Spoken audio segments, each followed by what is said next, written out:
Olá, Joaquim. Vou continuar o vídeo. Capítulo 2: Natureza e função da linguagem. A função da linguagem é tripla: comunicar pensamento, volição e emoção. Então, a uma só vez, comunicamos pensamento, volição e emoção.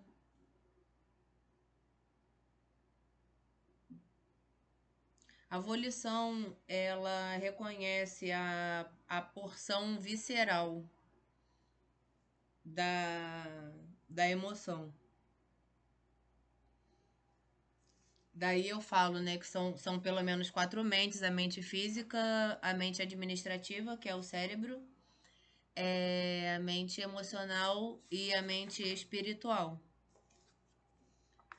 O homem, tanto quanto outros animais, pode comunicar emoções como o medo, a raiva ou a satisfação através de gritos ou exclamações que em linguagem humana são chamadas interjeições. Então as interjeições também comunicam volições, pensamentos e emoções. Animais sem fala usam diferentes tipos de gritos para expressar diferentes emoções. Cães latem de um modo quando estão furiosos e de outro quando estão contentes. Assim também, os miados dos gatos e os relinchos dos cavalos variam conforme variam os sentidos ou sensações. Ainda que possam ser repetidos, os gritos dos animais nunca podem ser unidos de modo a formar frases. São sempre meras interjeições, e estas, mesmo na fala humana, não podem ser assimiladas na estrutura de uma frase. Né? Então, a comunicação das volições e desejos, né, através da palavra pode acontecer de uma forma muito organizada. Contudo, os seres humanos não estão limitados, como outros animais, a expressar seus sentimentos apenas por meio de interjeições. Eles podem usar frases. A apetição, desejos, e a volição, vontades, podem ser expressas por meio de gritos ou de exclamações, a exemplo de uma criancinha que chora ou de um cão que late pedindo comida. Mas, considerando que os desejos e vontades se multiplicam à medida que aumentam o conhecimento, os seres humanos normalmente expressam seus desejos, escolhas e ordens através de frases.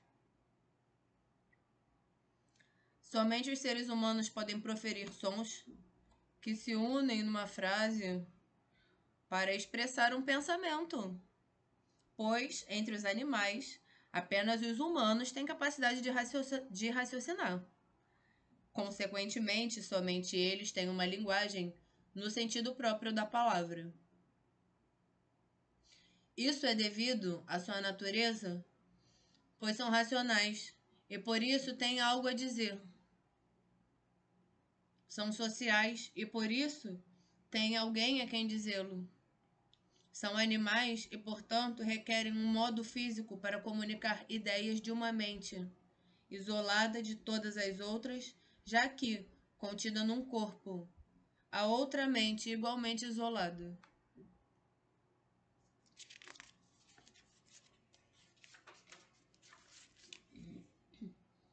Os entes puramente espirituais, tais como os anjos, comunicam pensamento, mas sua comunicação não é propriamente linguagem, pois não fazem uso de um meio físico.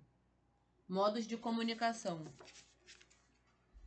Há somente dois modos possíveis de comunicar ideias através de um meio natural: por imitação ou por meio de um símbolo. Imitação.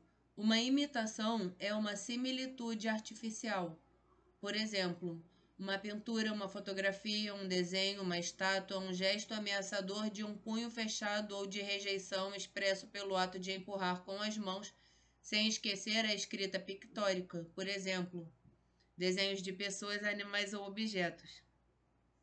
É impossível não reconhecer o significado de um retrato pictórico, pois este significa aquilo com que se assemelha. As pinturas de um cavalo ou de uma árvore, cavalo e árvore, não podem representar um homem ou um cão. Apesar de a imitação ser Um meio de comunicação claro é um meio limitado, difícil, lento e incapaz de expressar a essência das coisas. Dentro de certos limites, porém, a imitação é um modo vívido e eficaz de comunicação.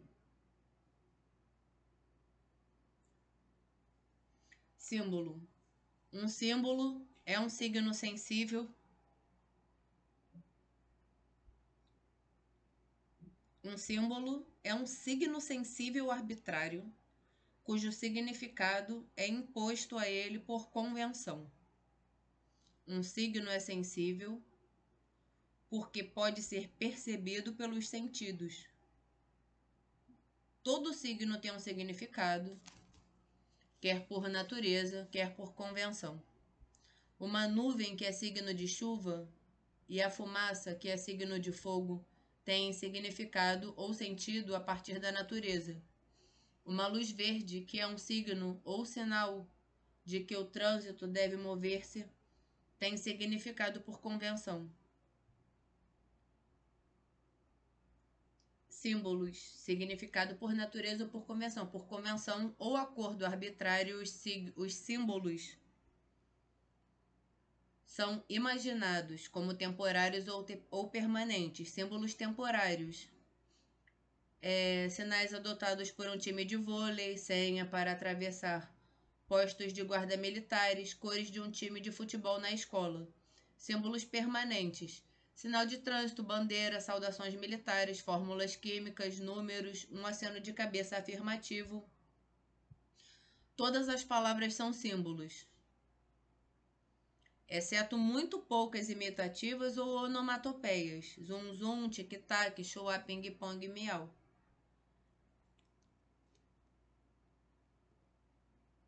Essas são imitativas. São símbolos imitativos. Todas as palavras são símbolos, exceto esses imitativos.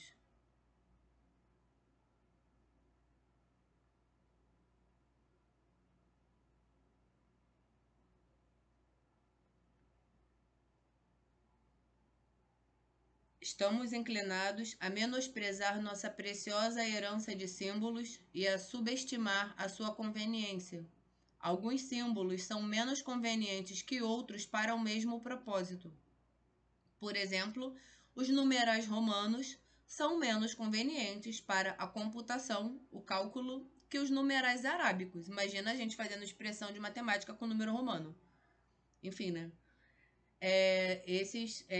Panorama geral da significação dos símbolos por natureza. O símbolo é um signo sensível. Quando você fala uma palavra convencionada, é porque o zum zum tic-tac é imitativo. Mas quando você fala um signo arbitrário, quando você fala um signo sensível, significa um símbolo. A imitação é um modo de comunicação e o símbolo é uma outra forma. E o símbolo é um signo sensível. E a palavra convencionada é um signo sensível porque tem sentido, tá? Símbolos especiais ou comuns. Símbolos especiais são concebidos por especialistas para expressar com precisão ideias num campo especial do conhecimento. Como, por exemplo, na matemática, na química e na música. Tais linguagens especiais são internacionais e não requerem tradução. Então, por exemplo, uma partitura não requer tradução, não precisa traduzir a partitura. Mas também ou tu sabe ler aquilo ou tu não sabe. Pois seus símbolos são entendidos por pessoas de todas as nacionalidades na sua própria língua.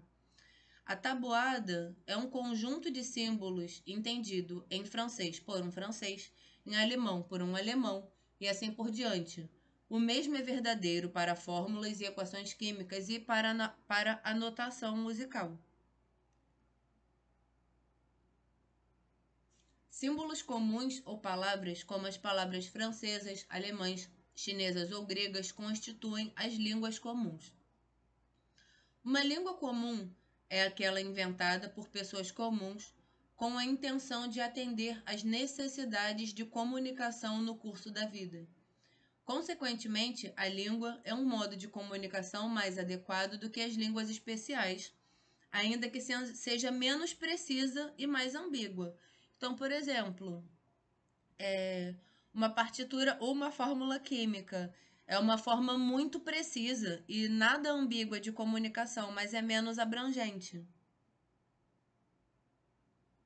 No sentido de que a palavra pode ter 2 ou mais significados. Isso não vai acontecer numa equação química e isso não vai acontecer numa partitura musical. As línguas comuns não são entendidas internacionalmente e assim requerem tradução. Podem mencionar-se 2 tentativas de oferecer uma língua internacional. Menciona-se 2 tentativas de oferecer uma língua internacional. Porra, o Esperanto, o pessoal do Espiritismo que tinha essa viagem de Esperanto. Todo centro espírita que eu fui, do Allan Kardec, né, tinha essa parada aí de aula de Esperanto e, pô, sinceramente, eu achei uma ideia maneira, mas depois de um tempo a gente sente certo cansaço, então foi sim com algum espanto, né, que eu vi a palavra Esperanto escrita aqui.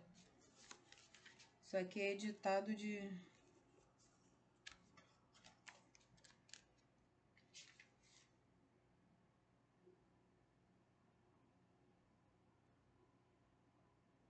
Ah, feio. É da Miriam Joseph, tá ligado? Muito bem. O Esperanto é uma amálgama artificial baseado em palavras comuns às principais línguas europeias.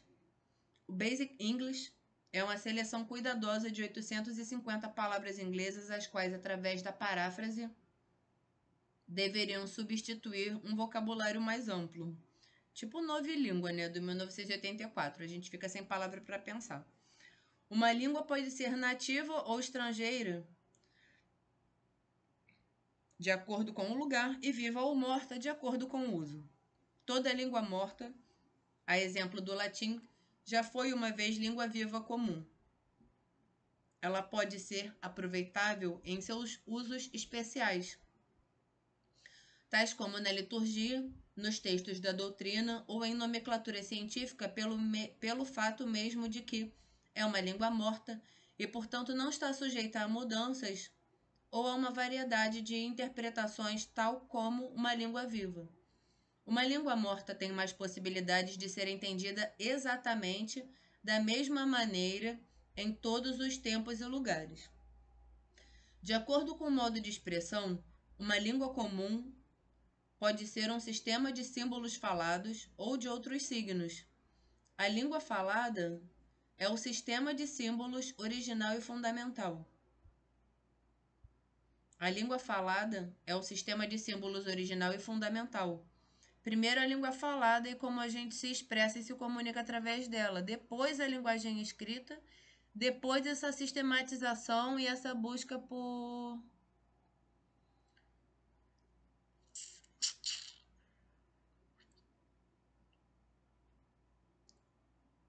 sistematizar de forma unificada o uso das palavras numa língua viva.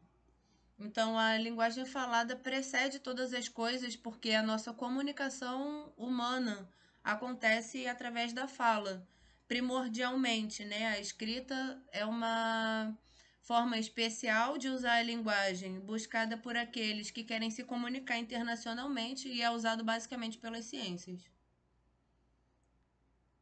Ciência do coração, quando você escreve uma carta para o seu amor. Muito bem.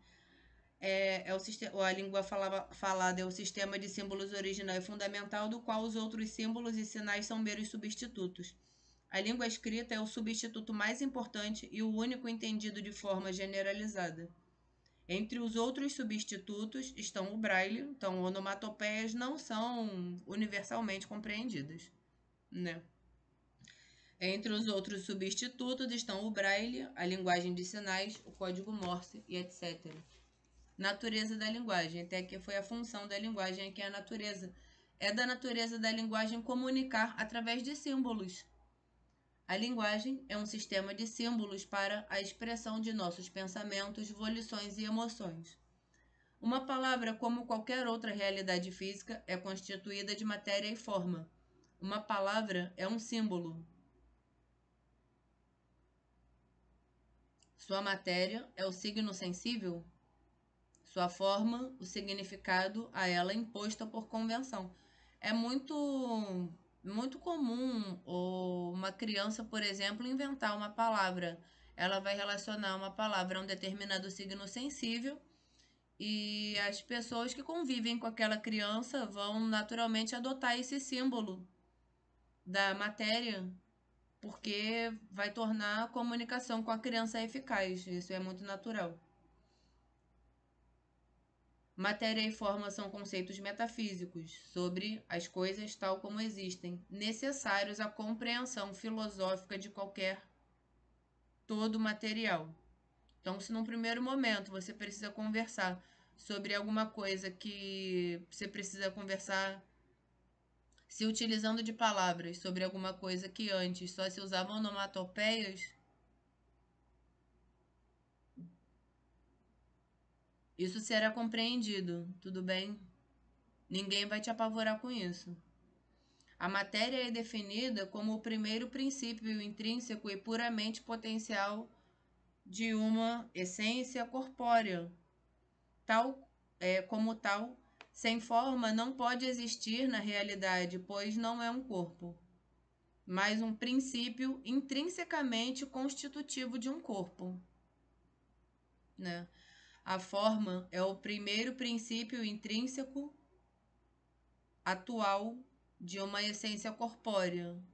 É o princípio individuante da alma.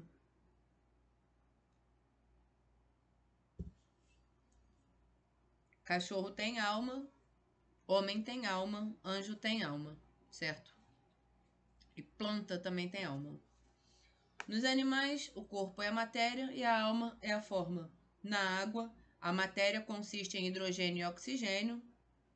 Na água, a matéria consiste em hidrogênio e oxigênio. A forma é o modo preciso de sua união numa molécula de água, que pode ser expresso pela fórmula química H2O. Na linguagem falada, a matéria das palavras é o som. Este aspecto da linguagem é tratado pela fonética. Na linguagem escrita, a matéria das palavras é o sinal ou notação, é um aspecto tratado pela ortografia. A forma das palavras é seu significado, que é tratado pela semântica.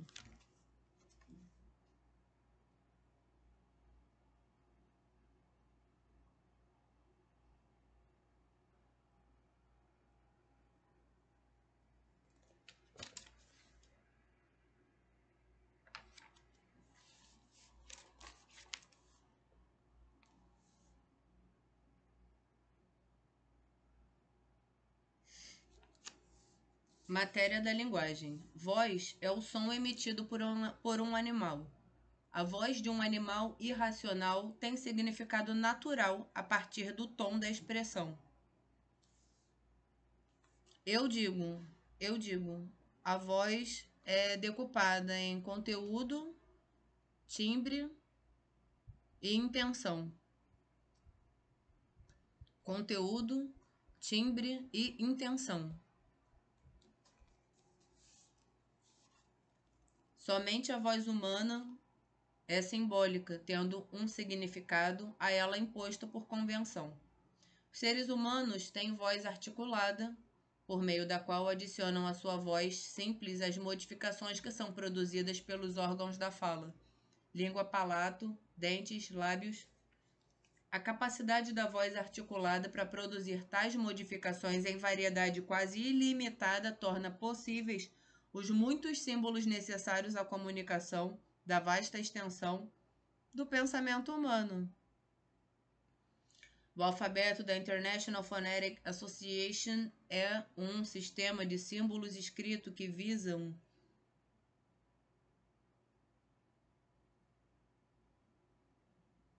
que tá errado, né? Que visa é um sistema que visa a uma representação exata e uniforme dos sons da fala. Se fuderam, impossível. Ele distingue 20 sons de vogais 6 ditongos e 27 sons de consoantes. A língua inglesa, por exemplo, carece de 3 sons de vogais e 2 sons de consoantes. O do alemão grün, schon, seu, sei lá, lock, ich. Forma da linguagem. A forma, alma da linguagem, é o significado. Palavras podem significar tanto indivíduos quanto essências. Na metafísica ou ontologia, a ciência do ser distingue-se o indivíduo da essência do indivíduo.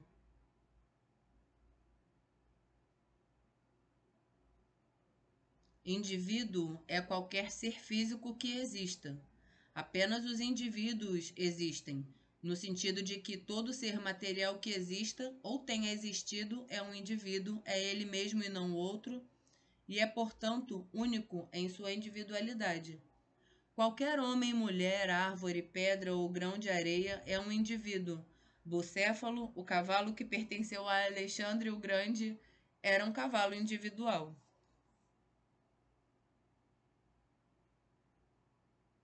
Essência é aquilo que faz o ente ser o que é e sem o qual não seria o tipo de ente que é. Essência é aquilo que, num indivíduo, o faz semelhante aos outros em sua classe, enquanto sua individualidade é o que o faz diferente dos outros em sua classe. Uma vez que todo indivíduo pertence a uma classe, e esta a uma outra maior, distinguimos essas classes como espécie e gênero. Uma espécie é uma classe composta de indivíduos que têm em comum a mesma essência específica ou natureza. Um gênero é uma classe mais ampla composta de duas ou mais espécies diferentes, mas que têm em comum a mesma essência genérica ou natureza.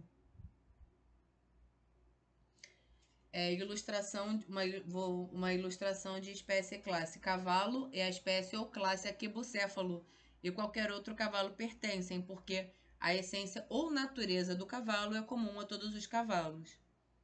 Isso é espécie. Gênero. Animal é o gênero ou classe a que o homem, o cavalo, o cão, a ostra e qualquer outra espécie animal pertence, porque a essência ou natureza animal é a mesma em todas elas. Flor é o gênero a que a espécie rosa, a espécie violeta, a espécie tulipa e qualquer outra espécie de flor pertence, porque a essência ou natureza floral é a mesma em todas elas. Um animal ou uma flor individual pertence a um gênero somente por ser um membro de uma espécie que faz parte daquele gênero. O caráter abstrato do gênero é tal que não se pode pintar um retrato de animal, mas apenas de um tipo ou uma espécie particular de animal, como um cavalo ou um cão. Todavia, também a espécie é abstrata, pois não se pode retratar a espécie cavalo ou cão, só é possível retratar um cão ou um cavalo individual, uma vez que todo e qualquer cavalo ou cão só existem individualmente. Em todo indivíduo, a essência específica ou natureza de classe é o que ele tem em comum com todos os membros de sua espécie, e também a essência genérica ou natureza de classe, o que ele tem em comum com os membros do gênero a que sua espécie pertence. A essência genérica nada mais é que a essência específica, omitidas as características mais definidas desta última. Além da essência, que torna o indivíduo semelhante aos outros membros de sua espécie, e gênero, o indivíduo tem características individuantes que o fazem diferente de todos os outros indivíduos de sua espécie ou gênero. Não confundir agregado, que é um grupo qualquer de indivíduos, com espécie ou gênero. O indivíduo é uno. Um agregado é um conjunto de indivíduos de qualquer espécie. Por exemplo, o conjunto de objetos numa sala é constituído de indivíduos de diferentes espécies. Então, o conjunto de objetos de uma sala é um agregado. Por exemplo, as mulheres do século XIX constituem um agrupamento de indivíduos da mesma espécie, mas que constitui apenas uma parte da espécie distinta por ter existido por certo período de tempo. Todas são da mesma espécie, mas a distinção que se faz entre elas não é de espécie, mas por terem vivido num determinado período de tempo.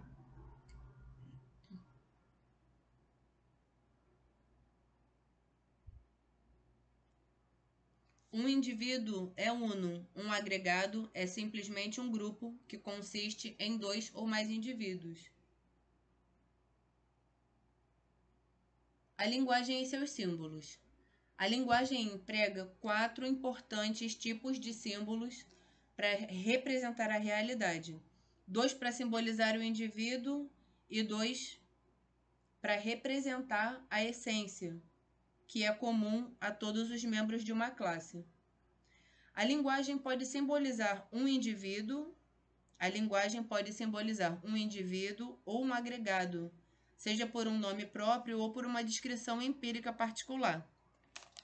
Tem uma discussão atual, né, na filosofia, que é se uma descrição geral pode ser igualada a um objeto. E eu acredito que não. A minha opinião é que isso é uma sandice. Uma descrição empírica ou particular é um nome comum ao qual uma descrição empírica ou uma descrição particular é um nome comum ao qual se soma um definidor que limita sua aplicação a um indivíduo ou grupo em particular. Empírica significa que tem por base a experiência. Uma vez que somente os indivíduos existem de fato, nossa experiência diz respeito a eles. Ao longo de todo este livro, o termo empírico é usado como referência ao nosso conhecimento dos indivíduos como tais. Se a linguagem não pudesse simbolizar o indivíduo, seria impossível designar pessoas, lugares ou épocas em particular. Viveríamos num mundo extremamente inconveniente. Por outro lado, se a linguagem simbolizasse apenas o indivíduo, as pessoas estariam em situação ainda pior. Cada palavra seria um nome próprio, e então seria necessário dar um nome próprio diferente a cada objeto que se falasse. Se a linguagem não pudesse simbolizar o indivíduo, a gente não poderia contar histórias. E se a linguagem simbolizasse apenas o indivíduo, a gente também não poderia contar histórias. Ilustração da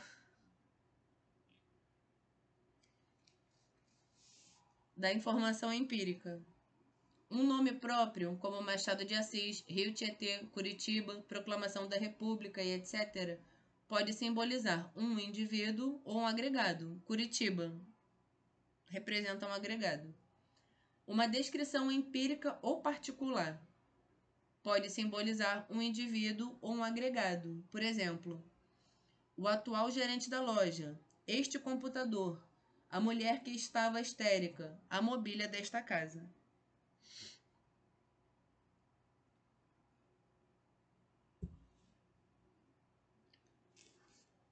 Ninguém entenderia o outro, exceto aqueles que compartilhassem, através das mesmas e simultâneas experiências sensíveis do conhecimento, aqueles mesmos e idênticos objetos descritos, aquela cena, aquela situação, aquela vivência, aquela experiência de vida. Assim, a linguagem de cada cidadezinha, de cada família seria diferente e ininteligível para os de fora do grupo. O leitor já deve ter tido experiência similar quando 3 ou 4 amigos trocam lembranças de uma experiência de que ele não participou. Se as palavras fossem todas nomes próprios, perderiam o sentido assim que fossem destruídos os objetos que simbolizam. Deste modo, não haveria história nem literatura. Ideias gerais ou universais não poderiam ser expressas na linguagem. Não haveria livros sobre ciência ou filosofia.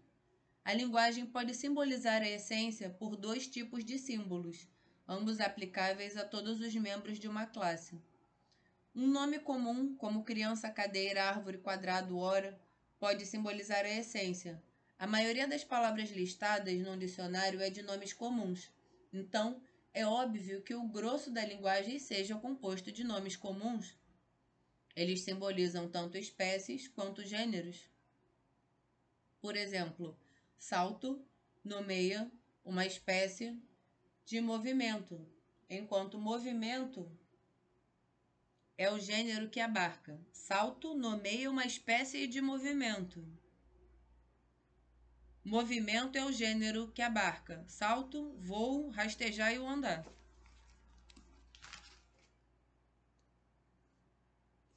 Uma descrição geral ou universal, como animal racional, triângulo equilátero, pode simbolizar uma essência. A descrição geral é ela mesma toda feita de nomes comuns, como as descrições de cada palavra nos dicionários. Palavras que não representam realidade alguma não são símbolos, são apenas palavras vazias de sentido. Um nome próprio ou uma descrição empírica devem simbolizar um indivíduo ou um agregado existente de fato, ou na ficção. Do contrário, seriam palavras destituídas de sentido geral. Rei da Lua, Imperador de Brasília. Todavia, Hamlet, Brás Cubas são verdadeiramente símbolos.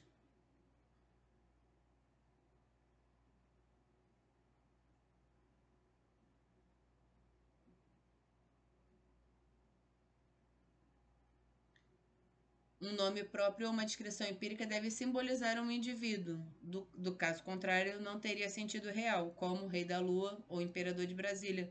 Mas Hamlet e Brás Cubas são verdadeiramente símbolos, não são apenas nomes próprios. Um nome comum ou uma descrição geral deve representar uma essência ou uma natureza de classe que seja intrinsecamente possível, ainda que não precise necessariamente existir. Um nome comum representa uma essência. Uma descrição geral pode simbolizar uma essência.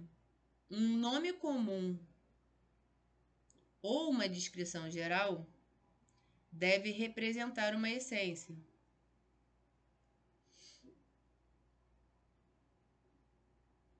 Uma descrição geral pode simbolizar uma essência. Um nome comum ou uma descrição geral deve representar uma essência.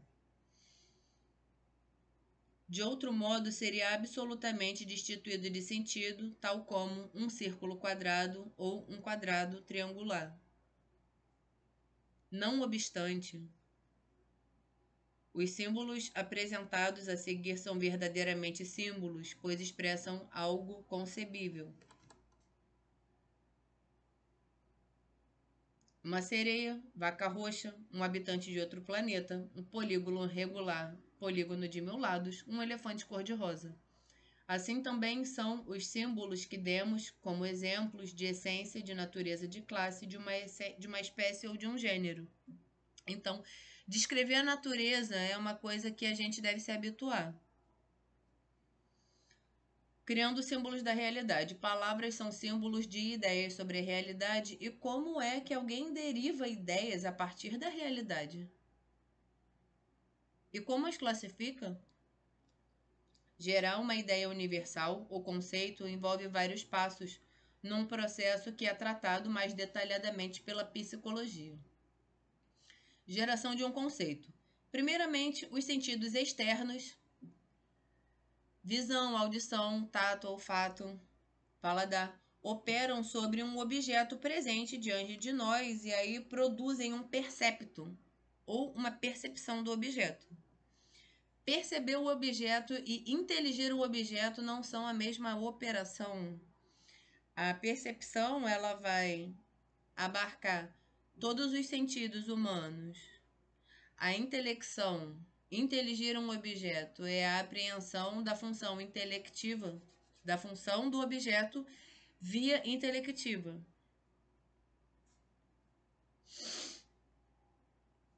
Os sentidos internos estão primeiro os sentidos externos agem sobre um objeto gerando um percepto, e então os sentidos internos, fundamentalmente a imaginação, produzem um fantasma ou imagem mental do objeto individual percebido.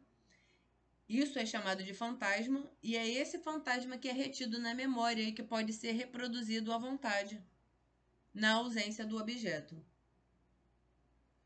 Há 4 sentidos internos: imaginação, memória sensorial, sentido comum. Sentido comum é o que permite a gente ouvir garrafa, copo, né, um conceito de um universal, e a gente olhar para o objeto e identificar o objeto como tal. Então, isso é o senso de abstração central. Eles chamam de... Aqui está sentido comum, ou sintetizador, ou central. Há 4 sentidos internos: imaginação, memória sensorial, senso de abstração central e o instinto.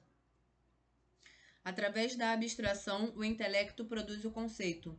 A imaginação é a área de encontro entre os sentidos, sentidos aqui tem o sentido duplo, do que tem sentido pra gente e dos sentidos mesmo, né, internos e externos. A imaginação é a área de encontro entre os sentidos e o intelecto. A partir dos fantasmas da imaginação, o intelecto deles abstrai aqueles que é comum e necessário a todos os fantasmas de objetos similares, por exemplo, árvores ou cadeiras. Esta é a essência, o que faz de uma árvore ou de uma cadeira. A apreensão intelectual dessa essência é o conceito geral ou universal. É o que o sintetizador faz. O conceito geral é uma ideia universal existente apenas na mente. Todas as garrafas existem individualmente, todas as cadeiras existem apenas individualmente. Mas a gente consegue, num movimento de abstração, compreender, inteligir e nos comunicarmos através dessas palavras, né? Convencionadas por nós com aquele significado. Um conceito geral é uma ideia universal existente apenas na mente, mas que tem seu fundamento fora dela, na essência que existe no indivíduo e faz dele o tipo de coisa que é. Portanto, um conceito não é algo arbitrário, ainda que a palavra seja. A verdade tem uma norma objetiva no real. A verdade tem uma norma objetiva no real. Um conceito geral é universal porque é o conhecimento da essência, igualmente presente em todo e qualquer membro de uma classe, a despeito do tempo ou do lugar, ou de diferenças individuais. Por exemplo, o conceito cadeira é o conhecimento da essência cadeira, que deve estar presente em toda e qualquer cadeira, em todos os tempos, em todos os lugares, independentemente do seu tamanho, peso, cor, material e todas as diferenças individuais, independente da sua causa motriz, da sua causa formal, da sua causa... Cadeira é compreendido como cadeira. O objeto real, uma árvore ou cadeira, bem como os seus correspondentes, percepto e fantasma, é individual, material e limitado a um lugar e a um tempo particulares. O conceito é universal.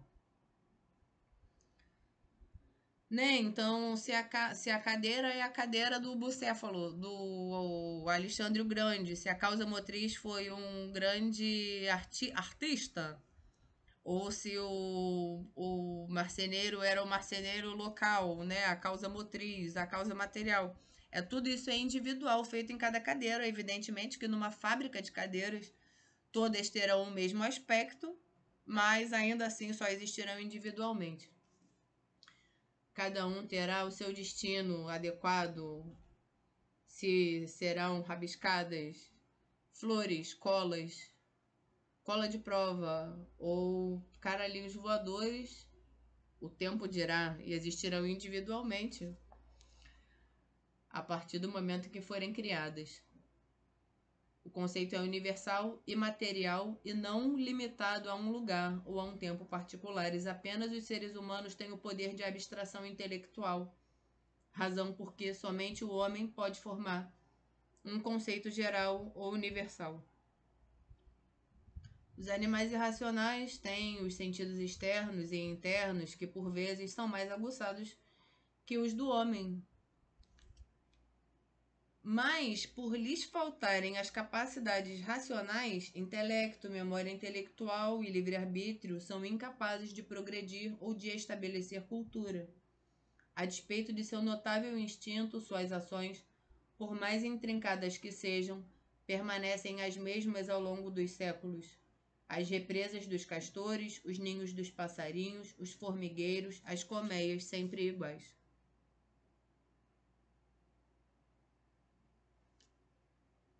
Não há nada no intelecto que já não estivesse primeiro nos sentidos, exceto o intelecto mesmo. Os poderes intelectuais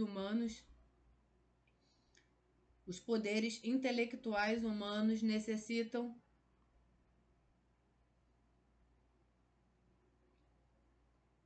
de material sobre o qual trabalhar. Estes vêm da natureza dos sentidos.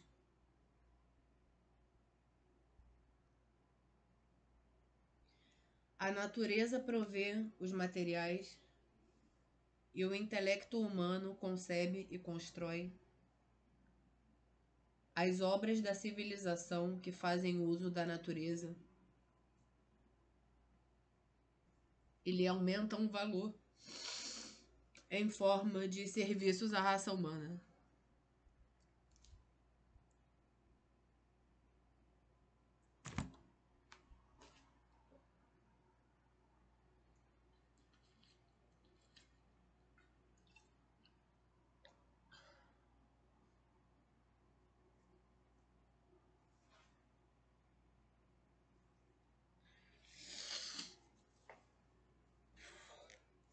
Conhecimento abstrato ou intelectual é mais claro. O conhecimento abstrato ou intelectual é mais claro, mas menos vívido do que o conhecimento concreto ou sensível. Círculos e quadrados de vários tamanhos e cores podem ser percebidos pelos sentidos,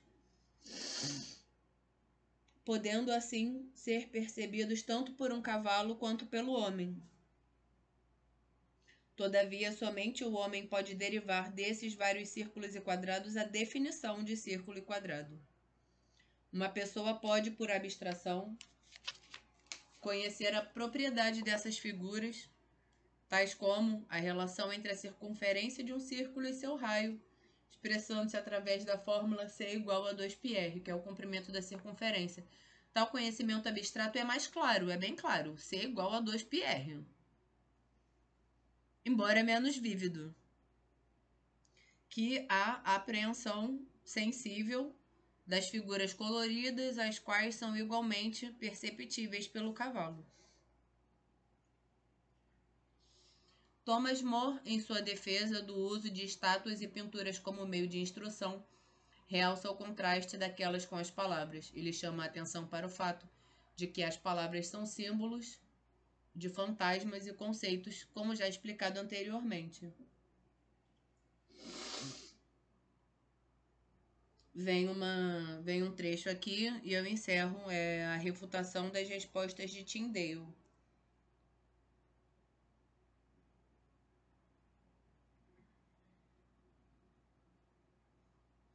É um trecho de uma carta para o Erasmo de Roterdão. Esse Erasmo de Roterdão que estava escrevendo sobre a loucura. Me identifiquei muito com o início do texto, mas depois o negócio fica muito caótico. Qualquer um católico fica meio apavorado de ler aquilo. Imagens são livros necessários aos sem instrução. Imagens são livros necessários aos sem instrução e são bons livros também aos instruídos, pois todas as palavras são apenas imagens que representam coisas que o escritor ou o narrador concebe em sua mente, tanto quanto a figura de uma coisa emoldurada pela imaginação e assim concebida na mente é tão somente a imagem representativa da coisa mesma sobre a qual se pensou. Por exemplo, se eu lhe conto um episódio da vida de um amigo meu, a imagem que dele tenho na mente não é ele mesmo, mas uma imagem que o representa. E quando o nomeio, seu nome não é ele mesmo, nem a figura que dele tenho na imaginação, mas apenas uma imagem que apresenta a você a imaginação da minha mente. Se eu estiver muito longe de você para te contar um episódio, então será por escrito. E não o nome mesmo, mas uma imagem representativa do nome. E, no entanto, todos esses nomes falados e todas essas palavras escritas não são signos ou imagens naturais. Não são signos ou imagens naturais, mas signos construídos por consentimento e convenção entre os homens para significar as coisas, enquanto as imagens pintadas, esculpidas ou entalhadas podem ser tão bem trabalhadas,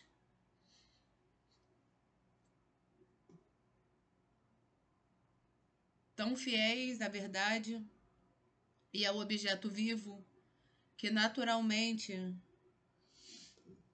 acabem representando muito mais eficazmente do que o nome falado ou escrito. Pois aquele que nunca tenha ouvido o nome do meu amigo, mas que tenha visto um retrato seu, se um dia o vir em pessoa, o reconhecerá através da imagem trazida à memória. Então, a questão da representação em vídeos, fotos, é uma questão também de convenção humana. E certos agregados, certos grupos de agregados vão ter convenções diferentes naturalmente, certo?